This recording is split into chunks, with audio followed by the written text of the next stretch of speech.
conversation. My name is Daniel, and I'm on WorkStream's marketing team. And one of the things I do is hopefully share out some really interesting content and stories and webinars like today. And we're going to talk all about Starbucks. I feel like it would be kind of hard not to see some of the headlines pop up about Starbucks over the last couple of months. They're kind of in the midst of trying to reinvent themselves and fix some problems.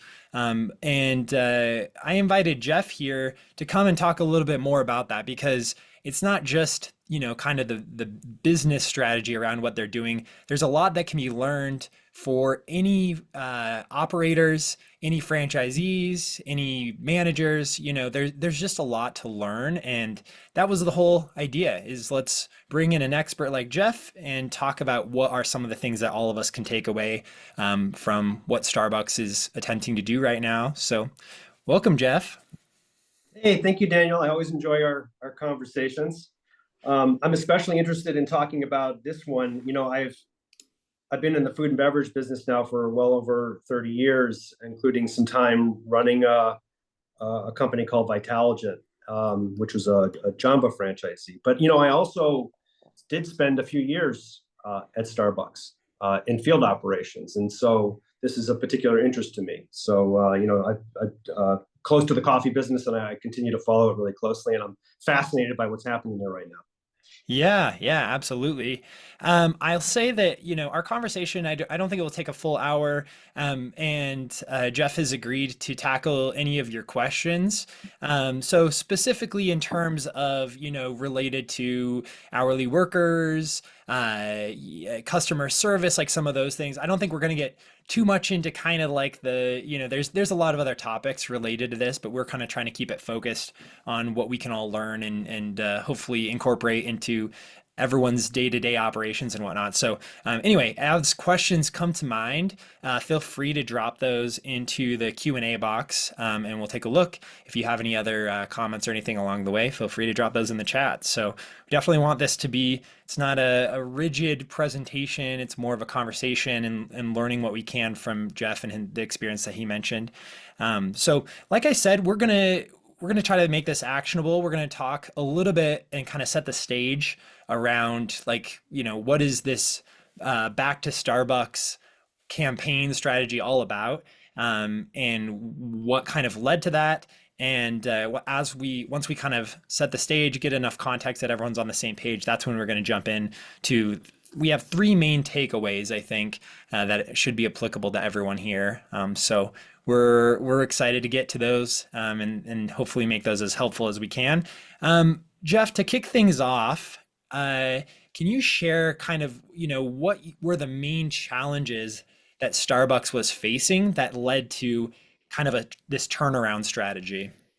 Yeah, well, the most obvious outward signal that they were struggling is in their sales results. Their global sales were down, 7% at the last quarter of last year, and same store sales are a really important indicator, and especially traffic counts, which were also down, even more than that. And so there was something was wrong, and they needed to figure out how to recover sales. But in addition to that, there were just a lot of operational inefficiencies that were happening in the business that I think many customers of Starbucks were seeing. Long wait times, confusion, and I think that where that also showed up a lot in the customer experience is that as you watch their employees, instead of being focused on us as customers, they were focused on their tasks, and that's never a good sign. I think something else that people understand is that this space has just gotten a lot more competitive. It's gotten more competitive with other coffee companies, but not just coffee companies. You've got companies like Dutch Bros that, they have coffee, but they're also focused on energy drinks. You've got companies like Swig that are selling new variations on soda. You've got all this boba. And then you've got other coffee companies like, let's say, Dunkin', that are, delivering a good product at a lower price. Starbucks is a premium priced product. So these are all really interesting challenges for them. That I candidly, though, I think that, and this isn't going to be a surprise that you think that this is what I'm focused on. I think a lot of their issues are being driven by the dissatisfaction of their employees. Right? I mean, that's in the numbers too. Starbucks saw a really significant increase in the number of baristas who were quitting in the first 90 days, right? It was something like 25% beginning in around 2022, which was much, much higher than they were experiencing before the pandemic. Interesting. Yeah, my understanding is, and you can maybe jump in here, prior to kind of that 2022 pre-pandemic world, Starbucks had much lower attrition on average than a lot of QSRs. Is that a fair thing to say? I think I remember It reading that. it is. It was a lot lower, and I think that, candidly, I think one of the things that they got away from is something that they historically have done really, really well, right? Starbucks has always operated on what I think of as a servant leadership model, where the purpose of the multi-unit operators and the functional leaders in the organization is really to serve the folks who are on the front lines, in the restaurants, in the stores, right? With the idea that if we take care of them, if we set them up for success, if we provide them with the tools that they need to do their jobs, then they in turn are going to deliver a great experience for their customers. And I think that, it happens in organizations. In this case, I think they got away from that for a little bit. And fortunately, part of what they're talking about doing now is getting back to that kind of mindset. Yeah. Well, cool. So one of the biggest changes is that Starbucks brought in a new CEO, Brian Niccol, who was formerly the CEO of Chipotle and had a lot of success there. And so this is kind of like his big, his big change or his big move as the new CEO is called back to Starbucks. And hopefully the goal here was to resolve most of the challenges and the problems that you just highlighted. Do you want to kind of summarize what are the main points of this back to Starbucks plan? Yeah, this caught a lot of people off guard initially when it was announced, because the prior CEO had really not been with the company for very long. And I think this was a really interesting and smart move. Brian Niccol really understands the restaurant business from his time, most recently at Chipotle, but before that at Taco Bell. And the in some ways, the restaurant business is not rocket science. If you focus on the basics, that's where you're going to get most of your results, and that's what he's doing. He's focusing on the basics. He's kind of refocusing the company on quality coffee and premium beverages. He's streamlining the operations. There's a number of different things that he's doing to streamline the operations, but one of them is to really go through some very thoughtful menu reductions.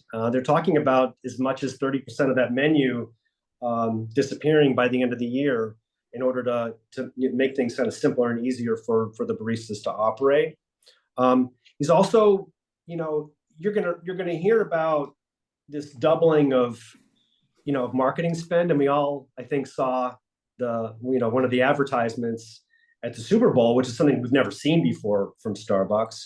But I think one of the more interesting parts of that is that, and you probably will recognize this from Chipotle, the marketing is going to be less discount focused than it is focused on the brand and on the value of the brand, and less on trying to entice people to come in with discounted product. And then lastly, there's a real focus, and here I think we'll probably spend a lot of our time today, sort of refocusing on the tools they're providing to their baristas and the investment that they're making in the professional development of their employees. Yeah, yeah, very interesting indeed. Jeff and I were talking about that Super Bowl ad a second ago, and it was, I mean, from someone in marketing, I thought it was just a great ad in general, but definitely it was a little bit of I think, a surprise from just not seeing Starbucks be very heavy into marketing and really trying to make sure people understand what they're trying to do with this back to Starbucks strategy, and paying $8 million+ for that opportunity, because that's the cost of a Super Bowl ad, right? So it was obviously something very important to this strategy. Okay, we're gonna kind of go into learnings in just a second, but I think there's one other major change that they're making, and that is kind of an attempt to better balance technology and human connection, customer service, the in-store experience. I've from my perspective, Starbucks was kind of leading the way probably with a lot of like the mobile ordering, and their app was kind of ahead of a lot of competitors. I don't know, was that 10, 15 years ago, even when you kind of started to see that grow in popularity. But now they're kind of trying to get maybe a better balance. Maybe they got a little bit too off in the technology side. Can you talk a little bit more about that, Jeff? Yeah, I think I want to go back to talking about the Super Bowl ad again to answer that Yeah, let's question. do it. Because you don't really see, you didn't see a focus on technology in that ad. And the other interesting thing is that even though that ad was directed at 150 million plus customers of Starbucks or potential customers, the real focus of the ad was on the barista. I read that ad as an $8 million love letter to their employees, Mm, right? And what they were interesting. doing was they were bringing back. They used some very kind of fun, inspiring, energetic music. They used AC/DC to kick it off, and they showed the process of opening up the cafe in the morning. And they made it fun. They made it kind of inspiring, and it's not it is what the coffee house experience used to be for employees. I can tell you from personal experience, opening up a Pete's Coffee in the morning. Uh, you're up before everybody else. There's something kind of fun and even empowering about it. And they brought back that energy that I have not seen in a very long time. And it really runs counter, I think, to the experience that people have had in recent years in Starbucks. So it was almost like a resetting and I'd say a recentering in a lot of ways of the business around the barista uh, and making that a role that someone can take pride in, right? If you watched some of the details, there was an emphasis on putting on that green apron in the morning, and they want to communicate a sense of pride in putting on that apron. So I thought that was really cool. Now, it does then in turn kind of get us back to this more focus on the human touch in the business. And there's been a lot of talk about the writing on the cups of names, maybe a little bit too much emphasis on the names itself, because I think what they're trying to do is really it's more of a mindset shift. It's not about the names on the cups. It's about a return to connecting with your customers. It's also about putting a little bit more touch in the hands of the customers themselves. I don't know about you, but I found it very, very frustrating not to be able to put condiments on my own beverages at Starbucks, and so they're bringing that back, right? And then the other thing that I used to remember, in the let's say 5, 6 years ago about Starbucks was that it was a really comfortable place to hang out and sit and either relax and enjoy a cup or work in a comfortable way. And they have really gotten away from that in recent years. And there's really a commitment to invest back in their lobbies and make it a more enjoyable place to be. Yeah. Yeah, I think kind of a lot with a lot of what you're saying, it kind of seems like ultimately the whole goal is sort of a return to your roots, go back to the good old days in a way, and kind of rediscover the brand by, returning to what made it special in the first place. So, the I think this is all good context, and I think we've pretty much covered the, broad strokes of what Back to Starbucks is. So now it's kind of time to go into I don't think we have anyone here from Starbucks. Maybe we do, but the attendees here probably represent a variety of different QSR brands. Maybe there's some coffee focus, drink focus, but maybe there's not. So what can, more generally QSR operators and managers kind of take away from this? Because I think it's important to emphasize, like, Brian Nickel, impressive track record. There's a lot of data that's going into these decisions as well. It's not just kind of a whim or a hunch that's leading to all these things. So it seems like a great learning opportunity. Jeff, what's maybe like the first big takeaway that stuck out to you as you were kind of learning more about their efforts? Yeah, a lot of it, I think the first most important thing is the way that they're streamlining their operations, which has repercussions throughout their entire business.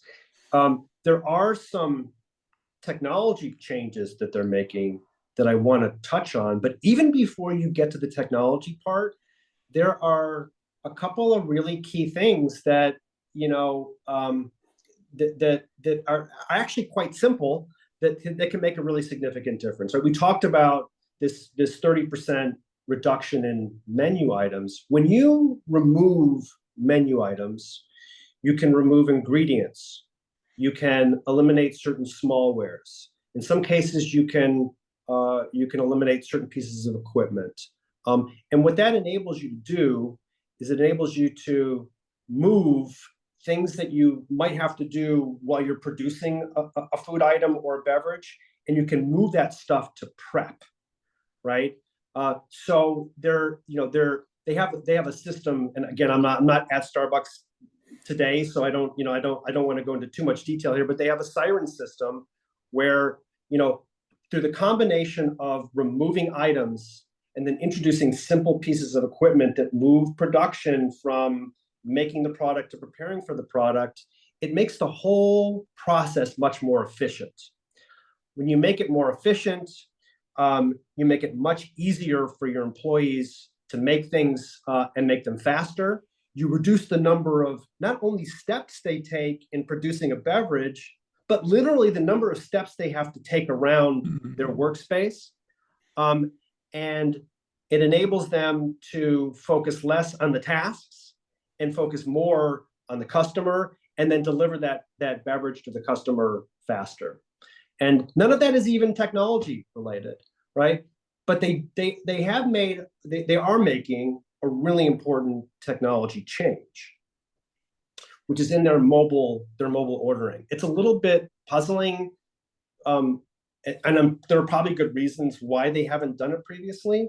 But mobile ordering systems have the ability to sequence your orders, and they have the ability to throttle your orders so that you can slot orders into a particular time frame that you can deliver on, right? And I think the experience that a lot of us have had previously at Starbucks has been that we've waited a very long time. We're not always sure when our order is going to come up. We feel like we're competing with, if we come into the store, we feel like we're competing with the people who place mobile orders, and we're competing with the people who are in the drive-through.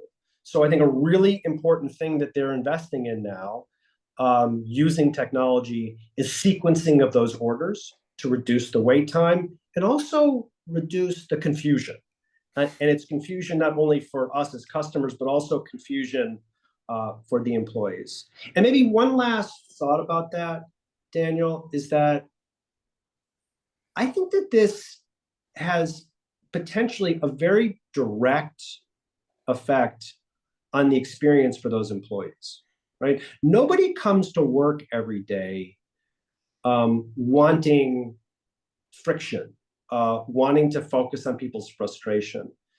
So when those employees can see that their customers are more relaxed, they're happier, they're going to look forward more to going to work every day because they know it's going to be a better work environment for everybody. So I think this is a big win potentially for both the customers and for the partners. They call their employees partners. Yeah. Yeah, that makes a lot of sense. What you're saying with employee satisfaction, obviously that has ramifications when it comes to retention, which in turn, there can be that spiral, right? And decreased retention equals lower customer service, customer satisfaction, and then kind of get into that death spiral sometimes. So it makes sense that simplifying the operations could literally impact, every customer down the line. The other thought that came to my mind as you were talking about that is it has to just make it so much easier to train new employees as well and get them up to speed and productive and feeling good about their job, a lot faster when you have 30% less menu items to worry about and all of the fewer ingredients and like you were saying all those other things. It's just got to make it a lot easier to get them up to speed. You're really getting into that second takeaway, I think, for the day today, Daniel, which is, finding this balance between tech and the human touch, or even using tech to enable the human touch. And, we see this in the customer experience and mobile ordering at Starbucks. But, this is something that can affect every part of your business, right? I think, you know, there's so much time in something as simple as the hiring process where you're making calls back and forth and trying to schedule interviews. And, if you can simplify those kinds of things that a manager of a unit needs to do, right? If you can simplify the hiring process with technology, with text communication, with AI assistance, right? And you can reduce the amount of time it takes to do that before you actually get down to a real interview, right? That is time freed up that I can now invest in training my people, right? And if I can use technology to more effectively train my people, training in this environment is a lot of tell, show, do, right? If I can use technology to do some of the showing before I actually have somebody do the work, then that accelerates the effectiveness of the training, and then gives all of us more time to focus on the customer experience. So tech here, I think sometimes we need to make sure not to think about tech as something that replaces people, but something that actually improves the interactions with people and improves the experience again for customers and for employees. Yeah, yeah, I definitely think that lands with me. Um, One question I wanted to ask, and Mhm. we can talk more about tech. Um, I'm sure those watching this, when we're talking about simplifying operations, and there's a lot of ways to do it. We talked about reducing the menu offerings, right? Yeah. Probably no one here can send an email and reduce their menu offerings and by 30%. Like that's just not an option. So what are some recommendations that you would make where, maybe the menu can't change, but what else can you do to actually kind of simplify operations and get some of those benefits that you've already touched on a second ago? Yeah, I have a really, really fresh story. I was at a round table yesterday of in person of HR professionals. And one of the things that really struck me was how much time we spent at the round table talking about uh, handling of paperwork, right? A lot of people still are using paperwork for hiring, for onboarding, for maintaining employee records. And that in turn creates all this energy and concern about compliance of handling all that paperwork. So I think a really obvious question for people to ask themselves is what technology can I use to help me digitize things that are manual today, um, and not only to help me manage compliance, but also to help me reduce manual work, right? So if I, for instance, can onboard people into the same system that I'm using for scheduling and for payroll, right? I'm streamlining my operations by removing manual activities of moving information from one tool to the other, or having to handle anything on paper and then sticking it into an actual filing cabinet. I think the end game here to simplify operations is how can I get my business to a place where I actually don't need a filing cabinet any Hmm. Yeah, I love that example. I'm gonna pull in a marketing term. I know everyone's like, boo, marketing, but there's a term that we throw around a lot in marketing called a unique value proposition, which is like basically a company, a business. What is the thing that sets it apart from competitors? What is the thing to really lean into because it's where you deliver the most value? And so I think kind of what you're saying, Jeff, is like for a quick service restaurant, whether it's Starbucks or any of the other brands that are represented today, like on this webinar, your unique value proposition is not paperwork or HR. Like that should not be anywhere, close to the thing that matters for a quick service restaurant. And so it kind of seems like what you're saying is those are the best places to start is the places that don't matter. They're not the unique value prop. And that's where you should, look to optimize, use technology, automation, like all that good stuff. It feels like maybe Starbucks, that's one thing that they're trying to signal with the Back to Starbucks campaign is we realized that we messed up what our unique value prop was. We thought it was, maybe a good product delivered fast, but we are actually realizing now that a big part of it was that experience, the time with the barista, the in-store experience, and so they're kind of returning to their unique value proposition in a way.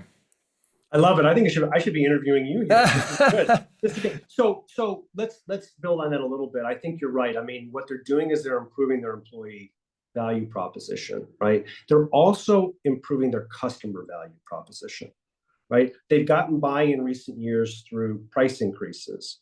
And in this very competitive environment, you can see that they're pulling back from some of the complexity so they can make sure that what they are delivering is a really high quality product and a great experience so that their guests, when they walk out, feel like they've gotten really good value for the price that they right for the price that they paid. And you hear that also in not explicitly, but you hear it in some of what Brian Niccol is saying about the company's growth. They are they are slowing down the growth of the company here for a little bit in order to get their four walls right. And I think part of that is getting their both their employee value proposition and their customer value proposition right. And once they do that, then they can start focusing on accelerated growth again. Yeah. Yeah, I just kind of want to zoom into that concept you just talked about of delivering value, because, like you said, I think a lot of consumers are very price wary at this point, and we're just it's kind of like, oh man, it's the prices just keep going up. I went to McDonald's the other day, and the prices were not actually that bad. They've kind of gone the discount route, coupon stack this and that, and I was like, oh, this is actually not as bad as as it felt like it has been. Maybe I'm just acclimated to it. I'm not sure, but the idea of like, well, we're not going to just pull out coupon after coupon after coupon, but we're going to deliver some more value in the overall experience for what they are paying. That's kind of like it feels like the other side of the coin to kind of versus what some of the other brands have attempted to do. So I think that's really interesting because that's something that's a little bit more in control of everyone here, right? That's right. That's right. And then they did something. Let's go back to the fact that they're getting away from discounting. What did they do with that Super Bowl ad? They gave free coffee away on Monday, right? And I love that strategy. It's expensive, right? But what I love about it, and I think it's very important when you're selling a premium product, is that no, don't discount it. Don't reduce the perceived value of it. But be proud enough to be able to give it away and say to people, hey, remember what you loved about us in the first place? We're so proud of our product that we want you just to enjoy it today. And I think that again, I mean, we'll see what the results of that are, but I think that that's a really smart strategy, as opposed to discounting for a brand that is a premium brand. Yeah. Yeah, I agree. One other question I wanted to ask you about the technology side, because we talked about, okay, the identifying what your unique value prop, where you deliver value, and then, looking to automate and bring technology into the other things that are not going to interfere with where you're delivering value. Now, I think, for those watching this, for the day-to-day, hourly worker working in a quick service restaurant, it's like, they're probably having to reconcile these mobile orders coming in, delivery orders coming in with guests walking in the door. Do you have any thoughts or recommendations of just like day-to-day operations? You can't ignore the mobile orders or the, delivery orders. But what can you do to kind of maybe strike a better balance? I think that what you can do in order to put more of your time and attention on the front of your house, which is the customer experience, your lobbies, your POS stations, is to simplify as much as possible your back of house, right? And that's where you want to look at technology tools that help you manage your ordering and your inventory, right? To control your food costs. You want to focus on technology that helps you manage your labor, and that's everything from hiring and scheduling to payroll and compliance around all of that. Because a lot of the extra unnecessary cost in our business is penalties and extra costs associated with things like meal breaks and overtime. You want to make sure you're doing those things correctly. So those are in our environment, those are your two biggest costs. So I would say that using technology to simplify and to manage most accurately your cost of goods, your food cost, and your labor cost are the two most obvious places to invest in technology to simplify as much as you can. And obviously, there are some really great options out there to do that. Cool. Great recommendations. Yeah. All right. What is kind of the final takeaway that you wanted to call out from this back to Starbucks strategy? Yeah. In some ways, this is my favorite part. So there's a refocusing on not only training effectively, but also on investing in the professional development and growth of their partners, of their employees. And I have a really interesting memory of my short time at Starbucks. It was at my first sort of annual leadership meeting for the region, and I was a district manager at the time.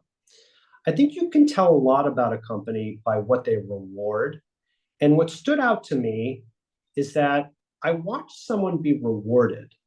There were rewards for sales, there were rewards for profitability, but one of the sort of the biggest and most important awards was for the district manager who had developed the most people over the course of the year into leadership positions, right? And these would be shift supervisors who were promoted to assistant manager, assistant store managers promoted to manager, managers promoted to district manager, or district managers even promoted into other functional roles. I remember his name. His name was Mark Pichel.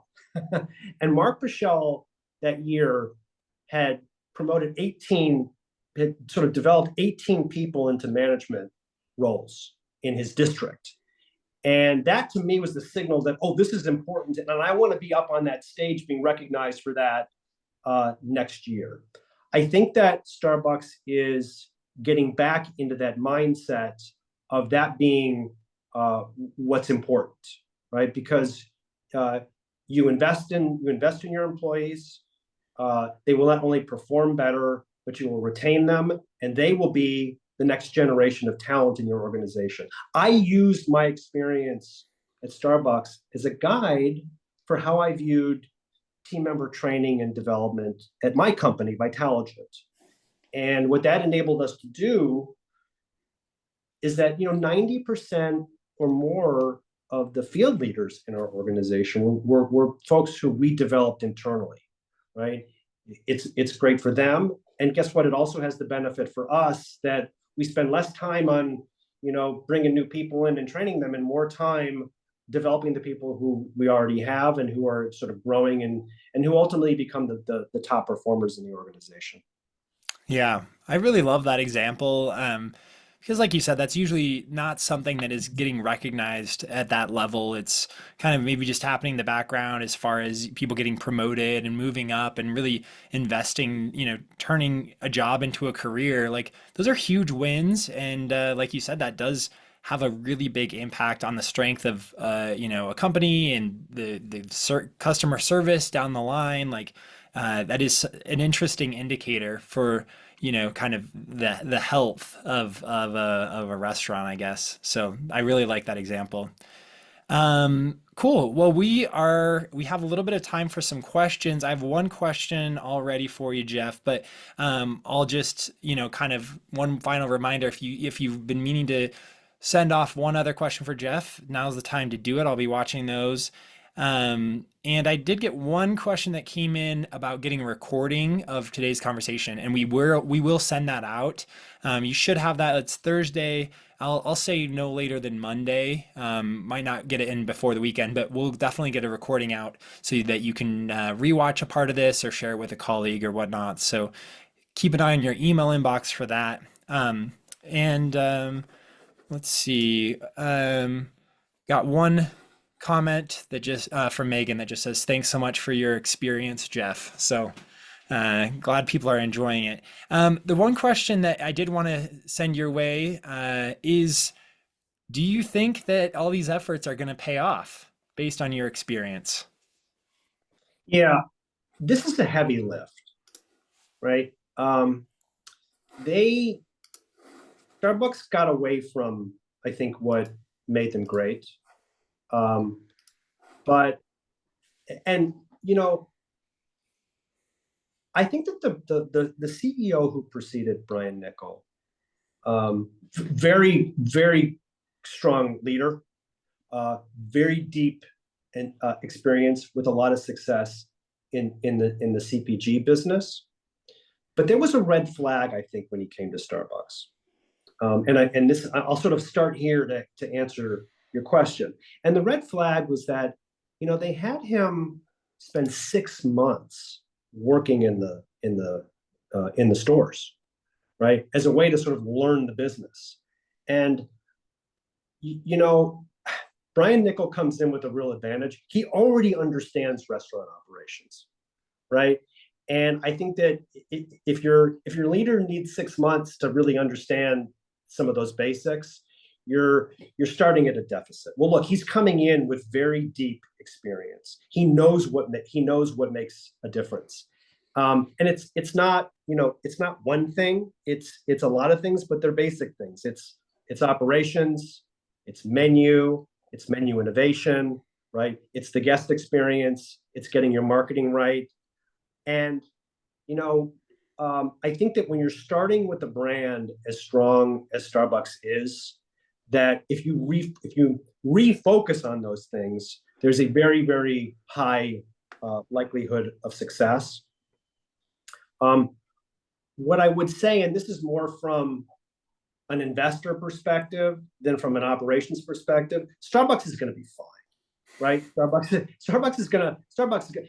They're again, strong brand, very good unit level margins, right? They're going to be fine. I think the question is, 5 years from now, are we going to think about Starbucks like a growth company in the way we used to, where they're opening up 1,200 stores plus a year, and continuing to expand around the world? Or are we going to think about them more as like a blue chip company with sort of moderate, reliable growth? I think that's more the question, Daniel, is what kind of company is Starbucks going to be over the next 5 to 10 years, not whether or not they're going to be successful, because they're going to be just fine. Yeah.